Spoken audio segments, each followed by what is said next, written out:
Good day to you. It is Sunday, October 12th here, and what you're seeing in the background are the glasses I wore when I was taken to a parallel universe. Standing next to the glasses is my guide, and in the background you'll see the castle that I visited where I saw the dancing elves. Terence McKenna. One of the most amazing scientists I've had the pleasure to listen to apply your numeric scaffolding to the actual universe with its actual geometry, which was discovered in the 20th century at both extremes. The infinitesimally small And the integrally large.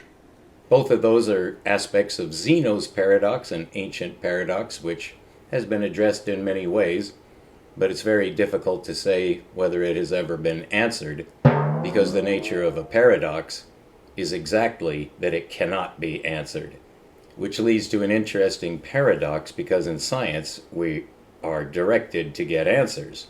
So when we encounter a paradox, we tend to become transfixed upon it. And so it arrives in our accumulated store of knowledge that there is a certain class of questions, that is, problems that we are always trying to solve to get the answers so we can see better. Oh yeah, that's the correct order. It all comes down to some form of vision, which I insist that blind people possess equally with people who have use of their eyes. Your eyes can actually deceive you, but your mind can be controlled. Sometimes your vision cannot be controlled, and it's difficult to say if your mind is responsible for it. Those are called hallucinations. Hallucinations. It's a form of psychosis. You could say it's a symptom of psychosis because it's strongly associated with a full or fuller psychotic split, which is known to be dangerous to humans. You don't want your mind to split. Well, I'm here to inform you of some really bad news there, which I am then going to magically transform into the greatest news you've ever heard in your mathematical life. That when you enter another dimension, what happens? Some kind of split, and that in psychology is called schizoid manifestation. When your mind splits. Well, if it shatters, that can be dangerous, because it's too fractured. But the good news, which I always like to get to right away, we don't want to dwell on dementia, which is a remote possibility in any circumstance where you go out into the cloud, which is what science is trained to do. We're like Navy SEALs if we're at the top, if we're trying to penetrate. We're real scientists who are not afraid of a dare. To get the truth, we will do anything to get the truth. And if it means dropping several forms of psychedelic substance, we're all in, Daddy-O, and that has never changed. Some of us will do it. We may be warned against it, perhaps by propagandistic means. Turns out, that is what happened. But that didn't stop us. We went out into the cloud anyway. Come risk or hell or high water, we're out there to get the truth for all of us. And if that is what unites us with the ant kingdom, that we're storing up food for our babies that are growing underground and are about to emerge into new ants, we're serving the colony, perhaps we're the most altruistic people in the world. By definition, that is exactly what a true scientist is. The finest, the most exalted and worshipful. I'm wearing the hat and puffing it out. And you can tell I'm in for a deflation. Oh yeah, the yin and the yang, you're not going to stop that. You're up on your high rocking horse talking down to the mob, and then suddenly you're lying on your back in the muck, looking up at some tender faces just pitying your bad karma, 'cause you rode a little too close to the sun there, Icarus. How cold is it, Johnny? Well, Ed, it's so cold I had to wear my polar bear hat. Why don't I do impersonations if I love to do comedy? Because for the same reason I don't tell jokes that I've heard. Da-da-da-da. I will ruin that joke forever so it can't even be told. A child who has been exposed to the glories of the universe in the form of sunrise, the moon. Children look out into outer space, they're fucking gathering information from everywhere. They notice there's a lot of plants, the birdies sound nice, the sun is warm, you don't want to get too much of it, etc. What a game. All kinds of games. Your kid's waking up, sees a picture of some filthy, dirty stuff that shouldn't even come up in adult conversation, let alone photographs of this crap, and the kid catches a glimpse of it, Well, there's a big bucket that all kids have. These events go in there, and I can tell you, I can remember, because of course something like that happened to me that I can't remember. But certainly I must have seen something. We all have stories of when you saw something, gee whiz, maybe you wish that you hadn't seen that. If you could just, it's your first time tripping experience, Christ. It may be your first religious experience. You're like, oh, God. You're turning for help. Why did I have to see that? I'm too young to see. No, you don't even know what you saw exactly, but it looks strange.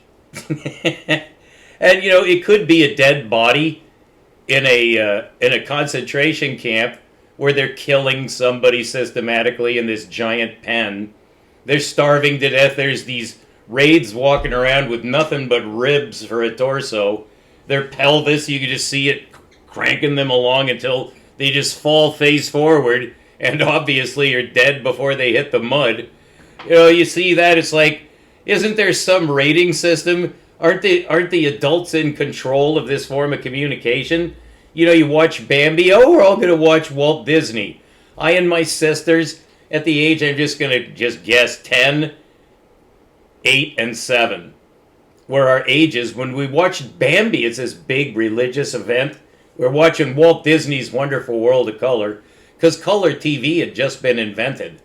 And we had my sisters told me this later, we had one of the first color TVs on the block, and that's why we always had visitors, because they wanted to watch the color TV also. Well, Walt Disney couldn't have done it better. It was still pretty primitive.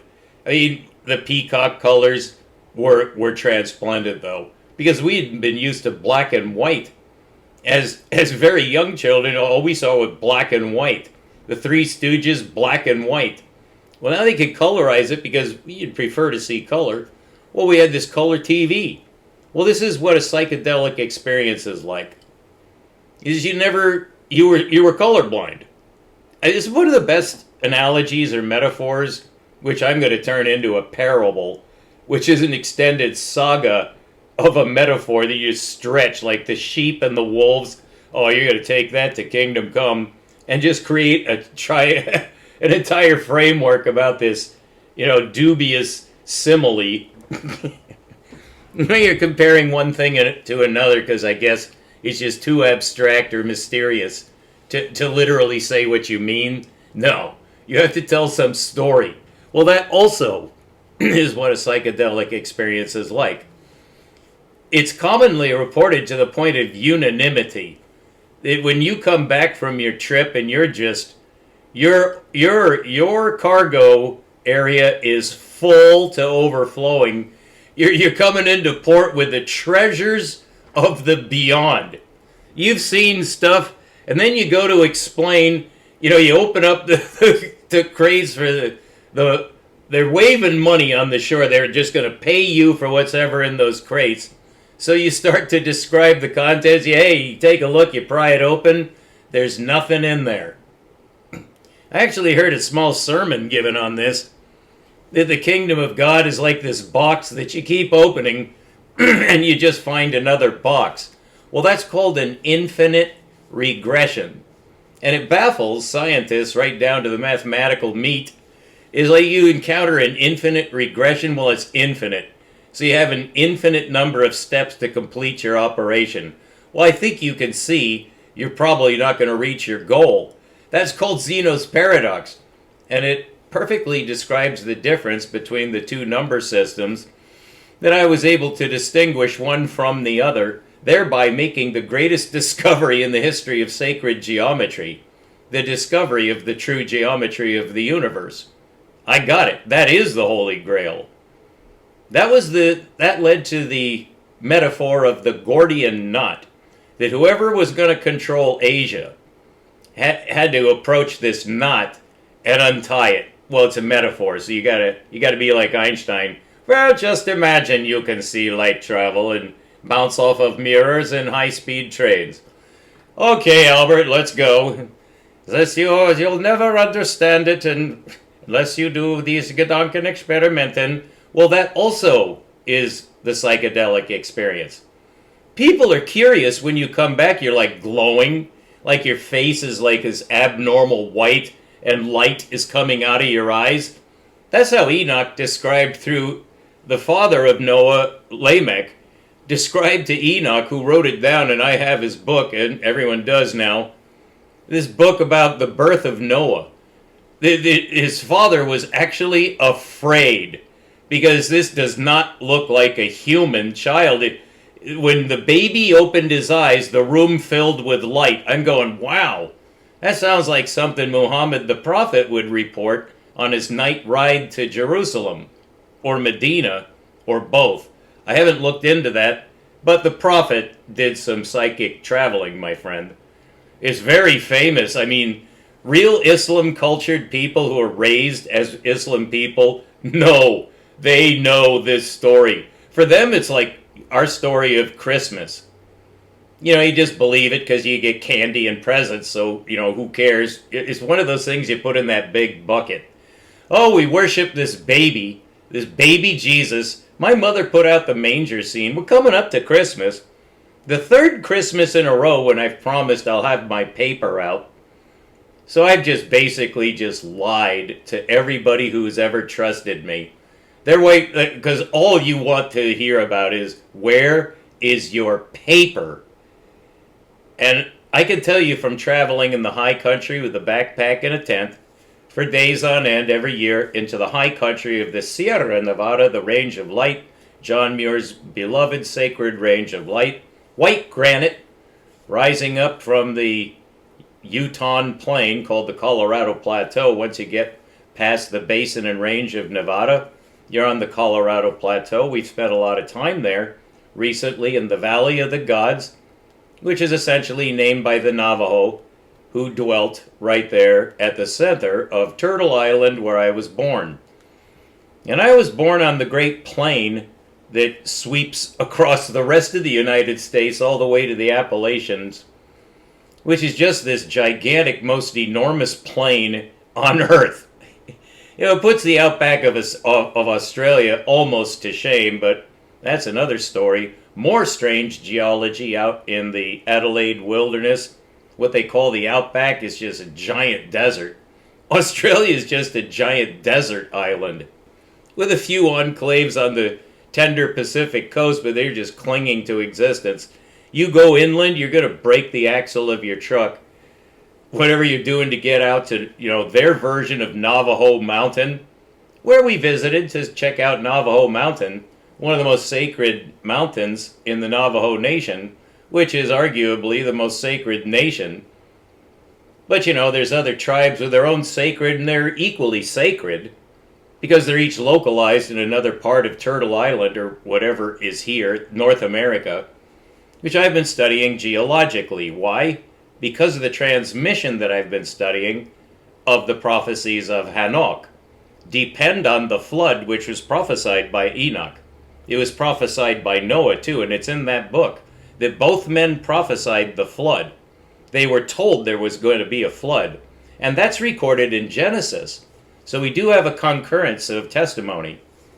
And it's just amazing that the good Lord, who we assume wrote this because no one else could have written it, put together this transmission and gave it to humans. This is how it began. Just don't forget. Well, nobody ever forgot. There's always been a small group, or a large group, depending on how you look at it, of humans on Earth. Not all humans, got this transmission? Oh, the Chinese knew nothing about it until, well, just a few centuries ago they found out there was a transmission from the original survivors of the flood, which has now been proved by science in my lifetime and is in Wikipedia, but there's a dating error because of the errors used in radiometric dating. And I've studied that all the way down. I'm telling you, it took me decades. I've studied this all my life because the flood is obviously true. What the Bible says in Genesis about the flood is exactly what happened. And science is trying to catch up. You could say that makes you biased. We're fatally, absolutely, morally, absolutely committed. Come hell or high water, the Bible is right. There is no question about the Bible record being correct. How can I say that as a scientist when all of my fellow Western scientists apparently disagree? Au contraire, my frere. Au contraire, my frere. I am not only hardly not alone, we are winning and we are going to be declaring ourselves the victors. The Bible has been justified beyond recall. The war is over. Well, you know it's just begun. That's called the apocalypse. And we're entering it, and part of this psychedelic journey is part of a massive propagandistic effort on the side of heaven, the good guys, to save the elect a lot of trouble. To save the elect, the ones that God does love. Oh, this goes all the way. Yeshua, Prophet Muhammad, absolutely in agreement on this. Hell, you start with hell. You start with eternal damnation. You will not find any truth worth knowing until you solve the problem of death and judgment. Otherwise, what do you do about Hitler and Stalin? What do you do about the murderers? What happens to the criminals, you jackass? So your science is vain. Your science is vain if you're evading that issue. No supernaturality, huh? So no hope for humanity. We just made it up because we're naked apes. I will have your hide!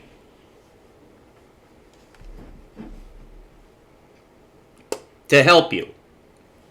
You will never preach that nonsense while I'm alive, and if I catch wind of you doing it, and there are a lot of you, you are going to be brought down, strangled, with a jujitsu reverse naked choke. And you're going to be held there suffocating while you tap out, but nobody's letting you go. You're going to be tapped out forever. And it's going to stick like that, like a psychotic nightmare. You cannot defy the transmission. Yeshua forbids it. The Prophet Muhammad forbids it.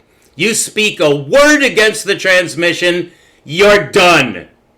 I'm telling you, you're finished. So as for biological evolution, I will teach you about that. There's a trick involved. And Darwin was on the right track. He left out humans, but eventually, of course, because of human sin. Oh, Darwin proved that humans are descended from a hominid predecessor. Is that right? No, we're not. And science has proved that. So the biblical record is right again. Wow! So men before the flood, who had been created just a few generations before, 9 generations, from Adam to Noah. And Noah wrote out that worldwide flood, which, let me remind you, is in Wikipedia, but it's dated 5 orders of time off, 4 orders of time, decimal time. So instead of it being less than 10,000 years ago, which has been proved, and geology proves it. Geology is the written record of God. You want to read God's actual Bible? You read the surface of the earth. And if that doesn't tell you what you need to know, study the stars. including those that are moving around. Those are called planets, we found out. Ooh, those are the cycles of heaven. The beginning of every religion is the cycles of heaven. Okay? Now you know. So now you're a theologian, and you had better get used to the one that you are approaching, because it's super consciousness, super intelligence, it's superhuman. If it wants to give superhuman capacity to any individual human, it can do it. Psychedelics show that it's willing to do that. So this is a function of love. To go into the beyond to get the answers we seek as humans. To defeat whatever is trying to defeat us. What is blocking us from heaven? Well, I think you know our bodies are. We're locked on earth. That will not do. No, our minds are not locked on earth. We want to be unified with our lover. The one that created us obviously loves us. We want to go back. We want to be with our lover again. Well, we still are. In fact, you could say this is a unique way to produce a being, which would be a human being, that has the capacity to return love. The capacity to absorb love as if it were starlight or sunlight or just oxygen, water, and nutrients. Just love goes in there too, and you will perish quickly without love. Or you wouldn't be here now, would you? Mommy gave you milk, changed your diapers. Somebody loved you along the way who's human. You pray to God it was your parents, or you grew up traumatized. You need both parents, and then you need a lot more. You're going to need guides, and Mommy and Daddy won't be able to do it. It's all they can do to keep you alive long enough for your mind to mature, to return the love that you have been shown. Have you been shown it? Well, whose fault is that? The message of religion is, you're guilty, honey, of not seeing what you're seeing.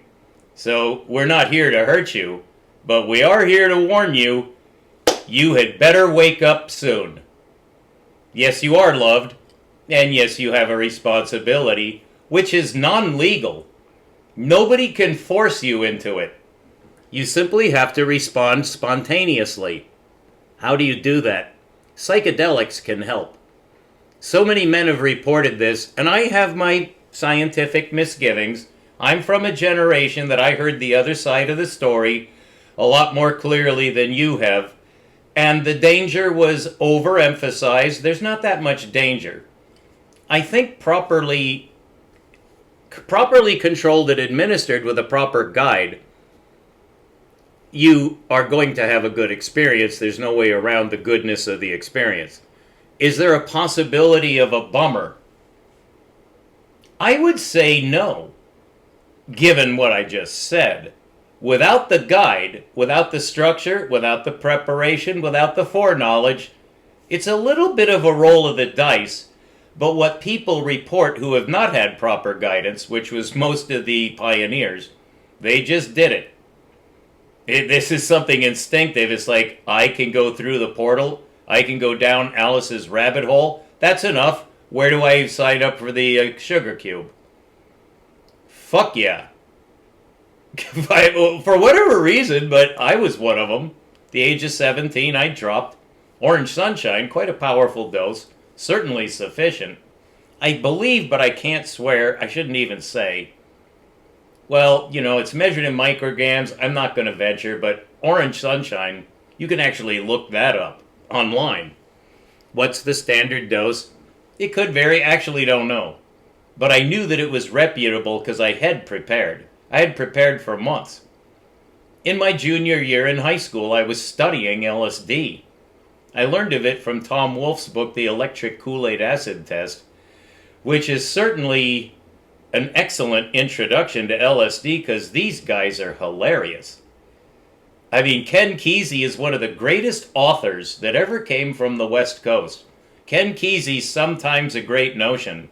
Rivals, One Flew Over the Cuckoo's Nest, they're quite different books. And so Ken Kesey certainly made a name for himself. But then Stanford, where he was visiting as a scholar, Stanford gave him a job at the Stanford laboratory so he could make money to buy books like any other student. And they were doing experiments with LSD, probably for the military. I think that's generally conceded.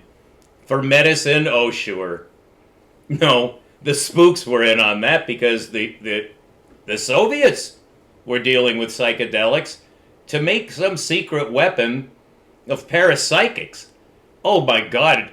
Well, we were going into outer space. It's total science fiction land that I grew up in. Why are we going into outer space? It sounds great. Well, the military. Oh, good. Yeah, the military, they protect us, so they're going into outer space. Well, there's nothing wrong with that. Yeah, we need to defend against the Russians. The Russians are doing the same thing. They're trying to get guns and spy equipment into outer space so they can control each other as threats to each other. Well, that's a good reason for going into outer space. Star Wars. That was much later. Lucas came along, well, not much later, just a few, I think about 3 decades later. We're talking about the 1970s. The early 1970s. I know I don't look it, but I am 70. In fact, my 71st birthday is coming up in under a week. In fact, in 2 days. So we'll celebrate my birthday for what it's worth. You should also have a death day that you celebrate. You only have 1 day of birth. I don't know why people celebrate that, but they do. It's just to remind you, you were born. Well, that could be scientifically advantageous. Once a year, you're reminded, don't forget, you were once an egg, okay? You were inside your mommy's fallopian tube while daddy's sperm was speeding on its way to greet the egg coming down to get fertilized. The birds and the bees, well, you don't tell children that. I mean, why would you? They don't need to know until they can actually do it. You know what I'm saying there? But if they do get taught it, before they reach puberty, they're not going to freak out. I haven't heard of one single, oh no! That's too weird! No, I can't handle it. Mommy and Daddy did what? No! No, but we don't know how, I mean, just from my memory, it's really? Well, when I'm 16, I'm sure I can return to that subject. That's the bucket. You see something gross, just filthy, I don't know what, fecal. It just is icky. 2 humans doing God knows what. And you're looking at this and oh my God. Well, when I'm 16, I'll return to that subject. And you're done. You go back to crayons, playing with balls. Although now, there's a pun for everything, and you hear this on the playground. Oh, you're playing with balls, huh? And you hear stuff is that's not funny. But the other kids are laughing, so, maybe it is. And then you go, okay, I guess that's funny in a way. It goes into that bucket. I'll deal with that when I'm 25 or something. God knows why my idiot mates are laughing at this shit. And you start talking like that, you start saying shit and fuck. That happens at puberty. Because you're erupting, you're exploding, if you're a man, you feel something, you start staring down at female, your same age asses. And just speaking for myself, you get caught, she looks over her shoulder, you're just staring at the curves of her thighs as they disappear into her tight jeans right there at the cleft. There's parabole, hyperbole, there's convergences, it's drawing your attention inexorably. You'd sure like to get in on that somehow. Your body is yes, you would. Yes, you would. And it's all new. You never was staring at the asses of the little girls that played with you on the playground. They're girls. They're playing amongst themselves. They're socializing, doing their networking thing, while the boys are just trying to trip each other, just get each other in wrestling locks, just chasing each other, laughing, falling, bleeding. We're just getting ready for manly life. Well, the girls are talking about how they're giving up on dollies slowly and learning how to drink with mommy, at the queen's table to negotiate, political transactions and money. They're into the pudding. The boys are yeah, let's chuck this football at those fucking seagulls. Watch him fly off. expend their energy. Maybe a few of them will die because of this extra effort. You know, they've been roosting out on that lawn before there even was a lawn there. And the seagulls are just looking at you like, we're creations of God. You should be amazed that we're here. Look at us. We can fly. You can't. Here comes this football. Whack! There's some feathers flying. Whack! They all take off. And the girls are like, yes, well, the bonds that we'll want for our family when we've had 5 children, they're just talking about the future. We're going to have 3 bank accounts. Mommy and Daddy will have something to contribute. We'll have an estate.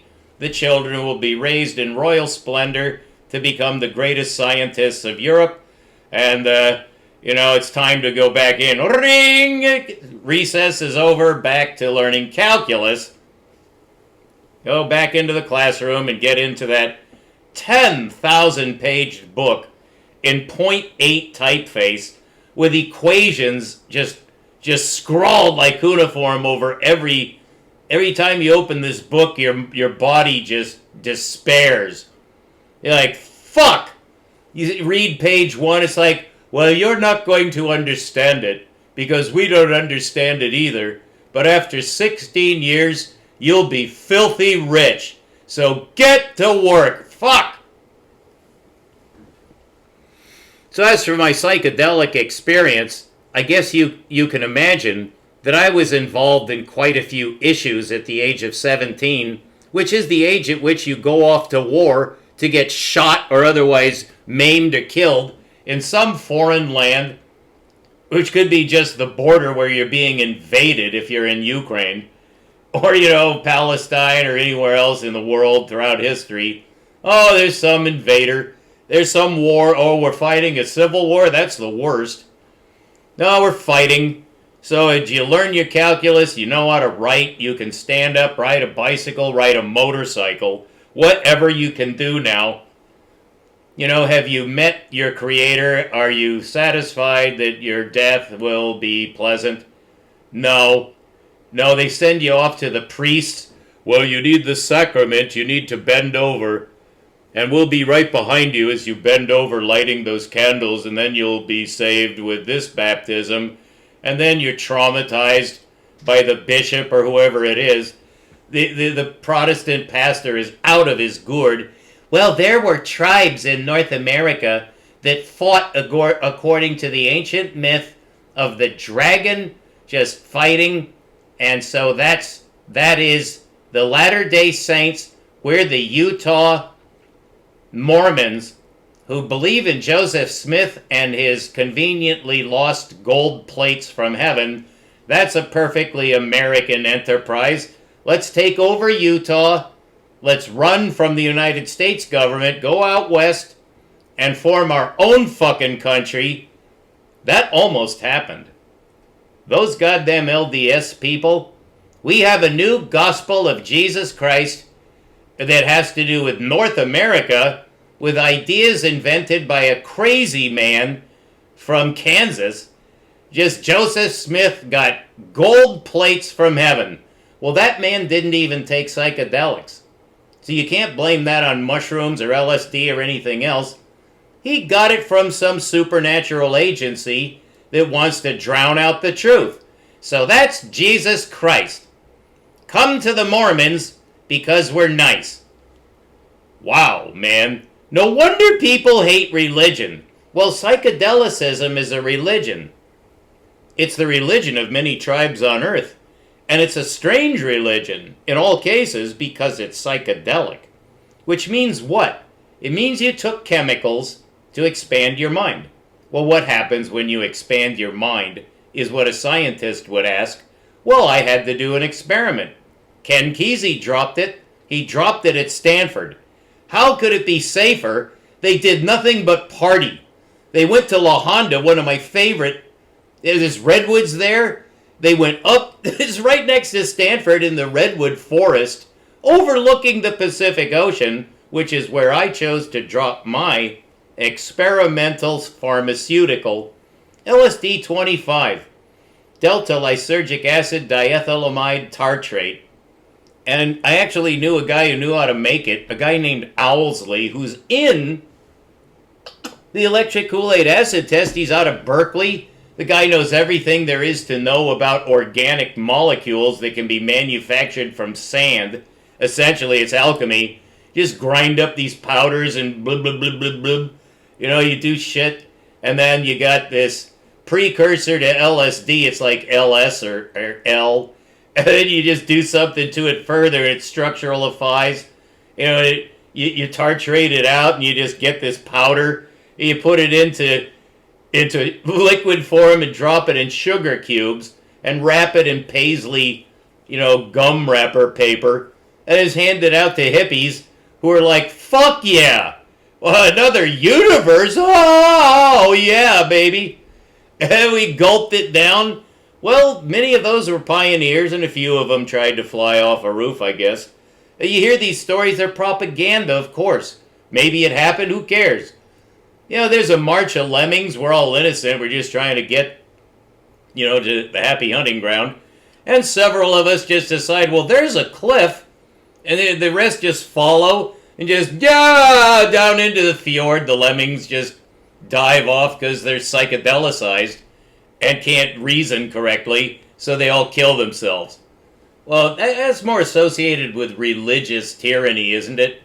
No, we're all going to poison ourselves on the shores of the Rio de Janeiro. Let's go down to South America and drink strychnine-laced Kool-Aid.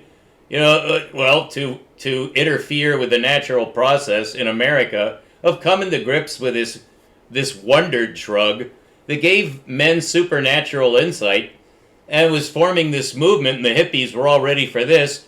Well, now we're in tune with the universe.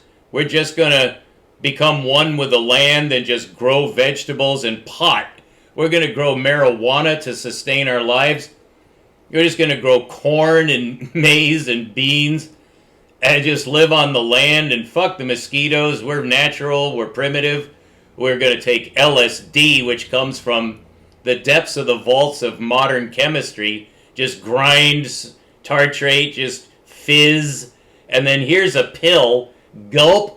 Down my throat it went, 1971 at the Pacific Ocean at night. No shoes, my army fatigues rolled up to my hips. Just marching around for 8 hours, under starlight, under the fog, in front of the Pacific surf that I'm so totally in love with, I could have been not on acid and still had a good time. But being on acid for the first time, what I wanted to tell you, just so you have the first insight into the many things that happened that night and the next day, when I saw magic spider webs covered with dew, and I saw stuff out the window of that VW Bug as there were no other cars on the road at 6 a.m., and I'm just like transmuted into a new realm. Everything is brand new. The sun just came up like an hour ago, and I was just there on the beach, barefoot, watching the sunrise, not knowing what was going on, because the sun was rising. I had just been in absolute blackout in terms of any form of natural or unnatural light. There were no headlights. There was nothing out on that beach. 8 hours. My eyes are dilated like some crazy owl, I'm sure. My glasses, as I soon discovered from my mates, were just coated with sand, and my entire head was covered with sand, and actually strings of sand, which covered my glasses so much that when my mates returned from the cave, the famous Pomponio Cave, a World War II observation cave, they were in there drinking beer all night, while I was out on the beach just running, just laughing, just digging in the sand, going out in the water up to my ankles, just freaking out with joy and glee and freedom and just gratitude, just overflowing, just more, give me more of this. Well, they're drinking beer, and they all had a good time, they said, but when they saw me, they laughed themselves to hysteria, and a guy named Figueres came forward and, don't worry, he just came forward with his Spanish accent, just mumbling and laughing, and he reached forward slowly, don't worry, and he pulled my glasses up, and holy crap, I had been looking through solid sand. I had been looking through solid sand all night. without any distortion, so I had superhuman powers. Well, I mean, that's just a small aspect. Well, that's enough for now. I'm sure you want to hear more. God only knows. I'm a pastor, so I'm allowed to talk like that. God does know that I would love to tell you all those stories. That's what eternity is for. We'll be able to share all of our stories as long as we want around a magnificent campfire right here on earth. I am a prophet. I am allowed to speak at this hour, and I don't care what you think about what I just said, but yes, I am. In my own eyes, I'm just telling you. I'm speaking prophetically to you about this hour and the joy that's available to you now in this dire hour of the earth, as it always is, apparently. There's hideous things going on. Well, there's a second. Oh, the carnival is always in town with psychedelics nearby. And you do need a guide. That is generally conceded now by those who actually know about the psychedelic experience far beyond my capacity. They're just experts on it. And, of course, that's a legitimate department of science. These guys are sky pilots. They fucking know what they're doing. Did I? Enough. You're safe enough even if you just do it spontaneously. But you're taking an unnecessary risk by taking your trip without guidance. It is important. And I'm not the one saying this because I did not do this. I wanted to be alone. And boy was I ever, and that's the only way it can happen for me. I don't need you around. I don't need a guide. Well, that's actually a very special kind of man who doesn't need a guide. Ken Kesey was one of those, and he became a guide to a whole generation. This is one of the greatest American authors of all time. Sometimes a Great Notion is absolutely an undisclosed American classic. Even made into a movie with none other than Henry Fonda. That man was selected for that mission. It's something out of a superhero DC comic novel, and that's how Tom Wolfe presents it. These are the super kids. Well, I'm one of them. I'm not the first generation, because those cats, they were pioneers indeed. Aldous Huxley predicted this. Timothy Leary dropped his acid on the East Coast and became the East Coast spokesman, along with his friend Alpert, who became Ram Dass and wrote Be Here Now, a coffee table classic. So this goes deep, this goes far. This goes to the same man who wrote the right stuff about the Apollo program, which was going on while the LSD program was going on. We were penetrating outer space, that is, the military of the United States government was, and we were penetrating inner space, not the United States military, which is why it was carefully observed. And that's something beyond their control. The psychedelic movement cannot really be controlled. It's spontaneous. It's something that humans do all over the world. As has been pointed out, a religious term or quasi-religious term is the generation of the image of God within you. Well, it's already there, so you don't need to generate it. We're made in the image of God. That's essentially what you discover, that you are indeed made in the image of God. And then you're on your own. You're given free will to interpret that any way you want. If you have seen your Creator and you've endured the throes of love to where you can hardly even stand your joy, it's too much, you're probably taking a good trip. But there are all different kinds of humans who don't have exactly the same framework to see things exactly the way you do. It's highly individualistic. What is so crazy cool is when you compare the individual experiences, man, are the patterns the same. You find the same patterns. If there's not joy overflowing, you didn't really get the experience. It's magnificently positive, to the extent that you cannot explain it afterwards. And that's part of the majesty and mystique of the inner realm. What I'm here to do is unite your inner realm with the outer realm, which is the goal of science, to actually know the structure of the universe so that you can see it. You can, but it's such a stretch to see the other dimension that your body cannot sustain it for long, but it can sustain it for an indeterminate length of time, where time actually stretches to accommodate your vision. So you start to see the motion, the cycles, on which all religious insight is based. The cycles of nature, the passages of the stars through the heavens, is just one aspect of that. The passages of the clouds through the sky throughout the seasons is just another one of those cycles, which is not positional, it's cyclic.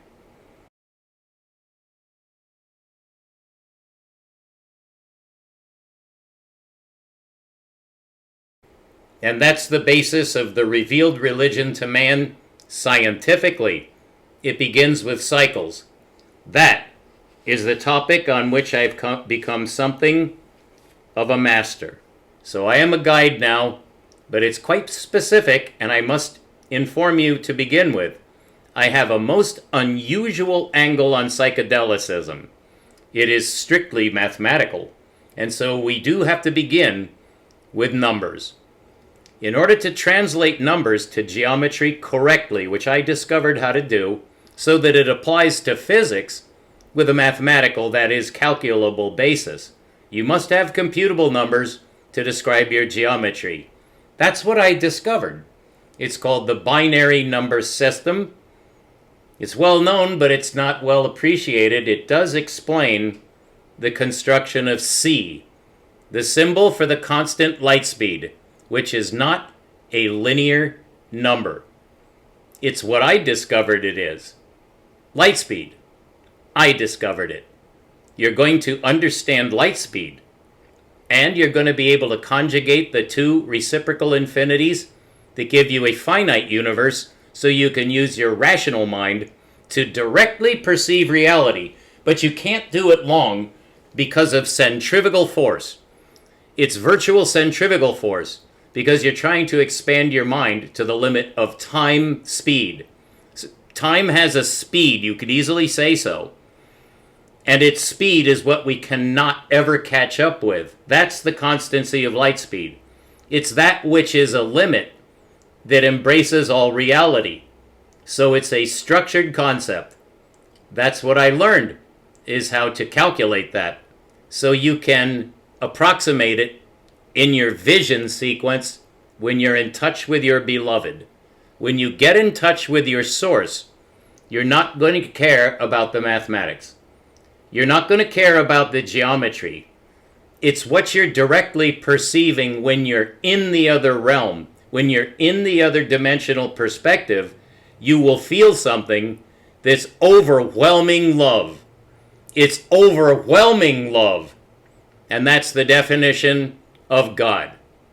Is that love? It's a transaction. It's not something you can analyze. And what you're going to find out, if you haven't found it out already, and you can probably credit what I say, even if you're not sure what I'm saying, love is something that comes to you. It was already there, and it's finding you. It's discovering you. You're just now willing to respond. That is conjugal love. In the only realm in which it actually finally matters, the spirit realm, where you're united with your source, the thing that is part of you that responds to the love that you feel. That's what the transcendental experience is for. It can be accomplished or approached in many ways. Meditation is one, and I have studied that extensively, as all men who are interested in this transcendental experience, of course, come in contact with meditative technique. So I have a lot to say about that if anyone were willing to listen, but I know a lot now. And scientists of this nature that I've become are perceived to be know-it-alls. That has a negative connotation as well as a positive one. I'm one of the good guys. You don't need to worry about my pretense. I am in the possession of love. I am under the possession of the greatest force in the universe. The most mighty power is the power of love. No other force compares with it at the human level, because it drives us to morality. We're moral creatures. We do not want to hurt. We want to cause no harm, because we perceive we're going to die. And since we're only alive for a short while, it must be for good. It must be, and if it's not entirely for good, like you don't feel comfortable in your own body, you're not the first, but there is a way out. It's transcendental. I'm an American transcendentalist, so is my uncle, and so is Ralph Waldo Emerson, my spiritual teacher. He was my first spiritual teacher. He was an American transcendentalist. That's what every lysergic acid user is, whether they know it or not. That's what every mushroom expert is, whether they know it or not. You're a potential guide. You're being transformed to the will of heaven, whereby everything turns out the way it should. That's what a guide does. Guides you in the right direction. Well, I will tell you exactly what you're headed for, whether you yet realize it or not. You are headed for what I'm telling you you're headed for. Your designer is getting in touch with you. If I'm involved, I'm honored. Others were involved in getting my experiences delivered to me. The universe is your friend. Befriend it. It's already your friend. Don't make an enemy out of any part of the universe. You don't need to. It's not your enemy. Whatever you perceive as pain or trauma, whatever is a threat, and you will encounter many, especially around puberty, but it never goes away. You're always being threatened. Learn to ride that wave. It's not bad. And that's what you'll learn progressively, and I hope forever. It's not bad at all. Not even the parts that we think are bad. That gets into some very esoteric philosophy that is dangerous, because you can easily become entrapped into a human mental system where you think you've dealt with evil. What you want is to neutralize the effect of evil in your life. That, of course, can be done. You simply have to adhere to some simple rules. You don't commit any sin. And I think that's the end of the lesson there. Don't break any commandments. There's nothing positive that you need to do. You're not going to save the homeless. You're not going to cure the diseases. The miseries of humanity will persist. Yeshua guaranteed that. The poor you shall have with you always. But can you stand it? Not if you're moral. It'll drive you nuts. How come so many people are suffering? That's God inside you reaching out to his children. You're feeling like you need to help because that's what God wants to do. All right, so you know the paradox. Well, it's shared by divinity. How has divinity solved that problem of eternal agony for the lost children? What do you do about the loss of your loved ones, mentally or spiritually? Give it to God. He's the one who lost your lover. You lost your wife as I did? Bless God, bless his name. He knows what he's doing. There's a lot of delay. There's a lot of patience. One of the attributes of deity is his patience. The Islam people preach this. He's patient. Learn to be patient with your Father. He knows what he's doing, and psychedelicism can help you adjust to the full direct knowledge that your Father is in control. Satan is not. Evil cannot win. Evil has not won. If it were capable of winning, it would have won by now. It's still being played out on the battlefield, which is Earth. You don't need to worry about that. If you want to worry about it, I've worried about it much more than you ever could or will. I've worried it to death.